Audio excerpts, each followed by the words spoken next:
So, as I stated at the beginning, today is the Solemnity of All Saints. We remember and honor all the saints of church history. And there's a lot of them, of course. And that's probably why we heard that particular part of the book of Revelation.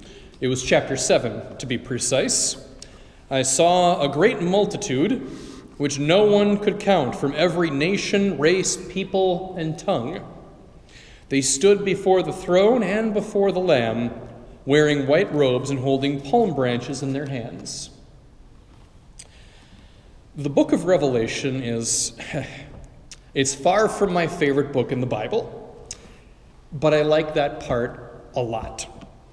It's an affirmation that the saints gathered around the throne of the Lord are from all over, a great multitude. It's not just a bunch of Italians and nuns. It's every nation, every people that has a stake in sainthood. It is the Catholic Church, after all, the universal church stretching throughout the entire earth. And beyond the relatively simple matter of geography, I also want to address the fact that we have different saints for the variety of reasons, causes, and needs within our lives. Every single one of us should have multiple saints in our prayer lives because we have different sorts of prayers to make. Therefore, we need different role models to draw inspiration and wisdom from. It's sort of like how your dad is really good at some stuff, but there are times where you really just need your mother. For me and my relationship with the saints, I actually tell people that I have 3 patron saints. I've shared this at Daily Mass a couple of times. I have three patron saints. The first one is Saint Teresa of Avila. She is my patron saint of prayer, mysticism, contemplation, and inner dialogue with God. She is a powerful saint to have on your side. My second patron saint, I can't pick between them because they're totally different. My second patron saint is Saint Justin Martyr, which again, I am definitely not named after. Saint Justin is a philosopher's saint. He bridged faith and reason for the sake of believers and non-believers alike. And I love the guy. In my ministry as a priest, I draw strength from saints like him the most because I fully believe that we are in a period of history where that is exactly what we need the most.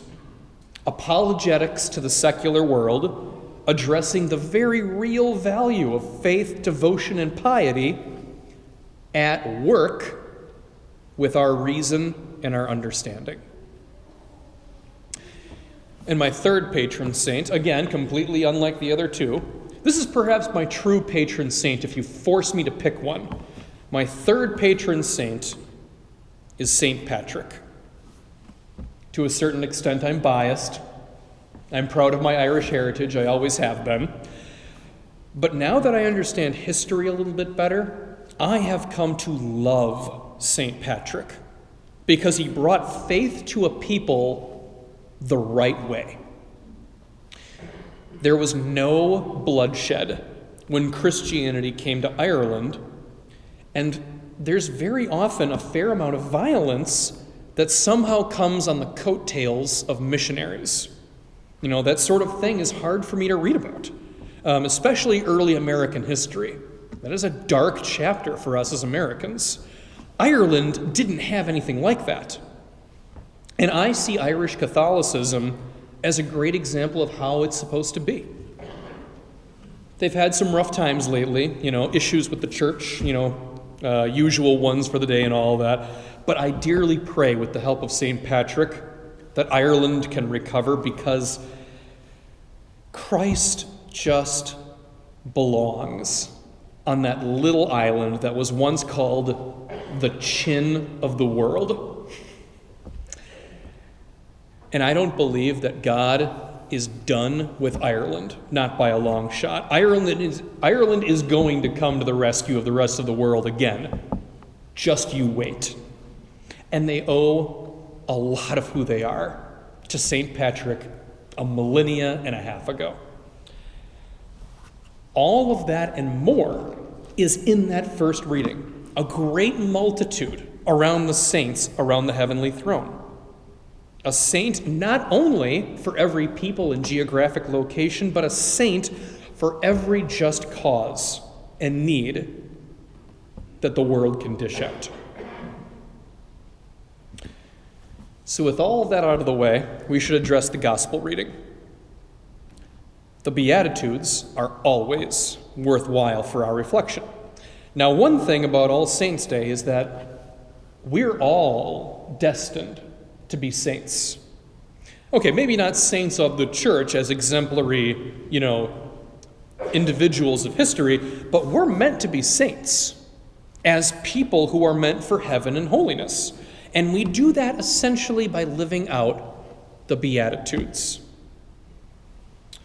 By trusting in God, the poor in spirit, being clean of heart, enduring unfairness without being unfair ourselves. All of that leads to paradise. You can't buy your way into heaven. I think we all know that. You can't buy your way into heaven, but you are expected to work for it, to live out your faith with piety and compassion. God does expect that of you. What about the Beatitude? Blessed are those who hunger and thirst for righteousness. You can't just believe that. You have to act that out in your life. If you're not acting out and hungering and thirsting for righteousness, well, then it's just not real. That has got to be active in the world to have any meaning. And it's because all the Beatitudes in their way are meant to be expressed in life. And they are not descriptions of heroic behavior that is only meant for the best of us. The Beatitudes are within reach for all of us, even if we may not be particularly good at all of them. So today, this is my homework for this weekend. I know it's late today, so I'll give you tomorrow too. My homework for you for this weekend. Pick one. If you don't have a favorite already, pick a beatitude that you care about but could do better at. Keep that beatitude in your mind. Maybe write it on your wrist if you do that sort of thing. Let yourself see it every day. Let the beatitude grow within you, for in so doing, you will be furthering your salvation with the grace of God, and you will be becoming just a little bit more like the many, many saints that we continue to venerate throughout history.